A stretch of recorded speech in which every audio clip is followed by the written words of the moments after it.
Bueno, cambiamos de tema, salimos del coronavirus porque otras cosas suceden en Argentina y es ese cruce peligroso entre política y justicia. Según la oposición, el gobierno avanza con una intervención feroz en torno al Poder Judicial que va a condicionar la calidad democrática de la Argentina. Estamos con Andrés Gil Domínguez, abogado constitucionalista. Muy buenas tardes, Andrés, gracias por estar aquí. Buenas tardes, muchas gracias por invitarme. Bueno, Andrés, está la grieta instalada también en la mirada sobre la justicia.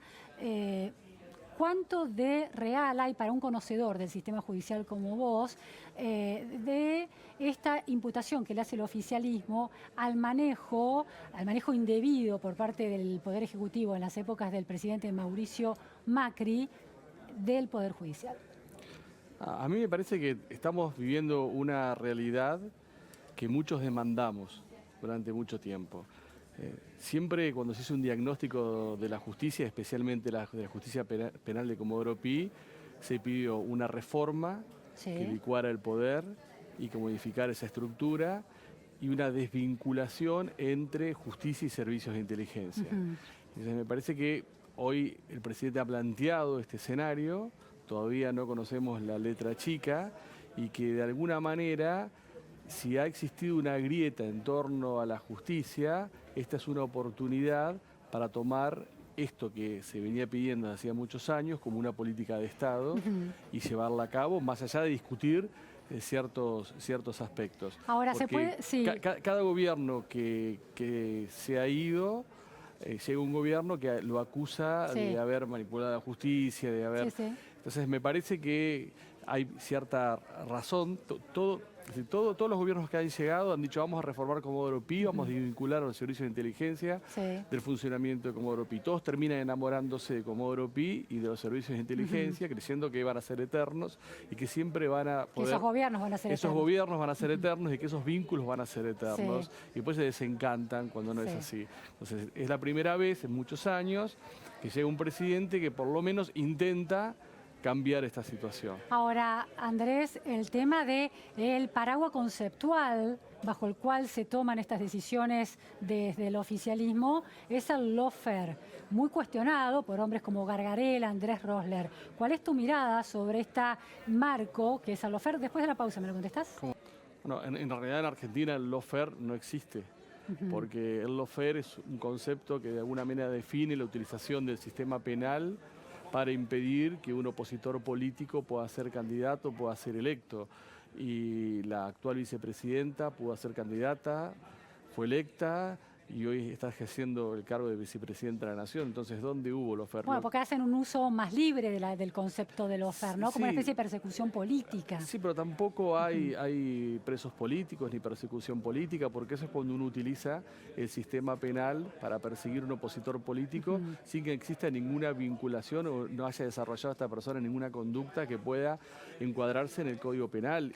Y los procesos penales que se están desarrollando, que tienen varias instancias de revisión y que pueden tener instancias transnacionales de revisión, son procesos en donde se está juzgando a personas que han desempeñado una determinada función pública o política y que por las conductas que han tenido cuando han desarrollado esas funciones hoy están siendo sometidos debido a proceso judicial. La vicepresidenta también, a esas personas te referís, por ejemplo. Todas las personas están sometidas. Igual lo paradigmático en este país es cómo van cambiando los roles, porque ahora parte del macrismo ha empezado a hablar cuando la justicia empieza a investigar algunas circunstancias del gobierno pasado, también empieza a hablar de lawfare. Entonces parece que en Argentina todo aquel que deja el poder y que es sometido a la investigación penal, enseguida quiere esgrimir como una suerte de manto de defensa que hay lawfare. Ahora, en relación a esta observación que haces, entonces, por eso, digo, me llama la atención tu optimismo en relación a la reforma judicial propuesta por el Poder Ejecutivo,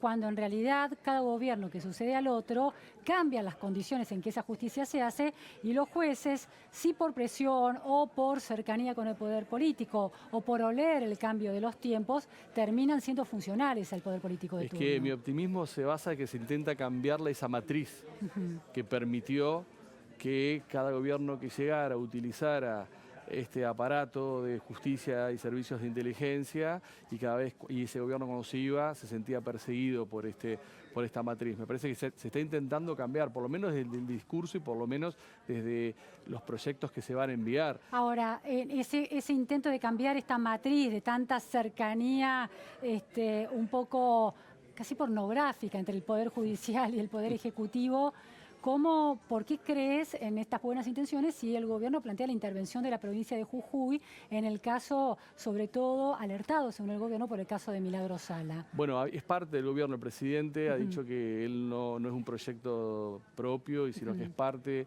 del kirchnerismo. Podríamos creerle o no. Quizás yo creo que lo que se está dando en el gobierno es una gran interna, una gran confrontación entre una determinada mirada de lo que es el Poder Judicial, de lo que tiene que ser la justicia, que encarna el presidente, y un grupo de colaboradores del presidente, y otra mirada que es la que de alguna manera empuja sectores del kirchnerismo. Me parece que eso estamos viendo una cierta tensión entre dos miradas distintas. ¿Le crees a la mirada del presidente? Sí, por ahora le creo a la mirada del presidente. ¿No te preocupa su cambio de lectura en relación a las causas que tienen como protagonista en el banquillo de los acusados a la expresidenta, actual vicepresidenta Cristina Fernández de Kirchner? Él fue tan duro criticando y dando, corroborando la existencia de esos delitos, y después sostuvo que no. Sí, él ha mantenido esta postura también durante la campaña, pero hay que ver que han hecho ciertos órganos que dependen del Poder Ejecutivo en las causas que se siguen tramitando, como la Oficina Anticorrupción o como la AFIP, que se han mantenido como querellantes y que han mantenido la acusación en el caso donde está involucrado Lázaro Báez. Entonces, me parece que el presidente muchas veces lo que intenta hacer políticamente es mantener esta mirada y satisfacer discursivamente ciertas demandas de sectores duros del kirchnerismo que sí, claro, que quieren mantener la idea del lawfare, mantener la idea de los presos políticos, de alguna manera empujar una intervención irrazonable al Poder Judicial de Jujuy, porque si tiene que intervenir, no hay motivos para intervenir el Poder Judicial de Jujuy, y si se tiene que intervenir el Poder Judicial de Jujuy por los motivos que se esgrimen, se tendrían que intervenir poderes judiciales de varias provincias, entre ellos empezando la provincia de Formosa. Entonces, me parece... Peronista en Gildo Infran, Peronista Infran, años, décadas en el gobierno. Sí, realmente totalmente antirrepublicano, y además con índices de pobreza, de falta de espacio para la oposición, digamos, un paradigma de lo que se diría un feudo. Entonces, si se va a intervenir la justicia de la provincia de Jujuy por las razones que se dan, la de Formosa, entre otras, tendrían que ser intervenidas. Ya no se trata de allí del uso político de la justicia, sino del uso político de la intervención a una provincia, ¿no? Entonces, por eso uno ve al presidente que, más allá de lo discursivo, no empuja el proyecto de intervención. Hace un gran equilibrio, no empuja el proyecto de intervención, mantiene las acusaciones, no hay presos políticos en Argentina, puede haber habido abusos, que los hubo, los hubo, pero, y por otro lado tenemos sectores duros del kirchnerismo que utilizan todo este arsenal para buscar impunidad. Muchísimas gracias, Andrés Gelomini, muy interesante, siempre balanceando las lecturas con enorme posición honesta intelectualmente.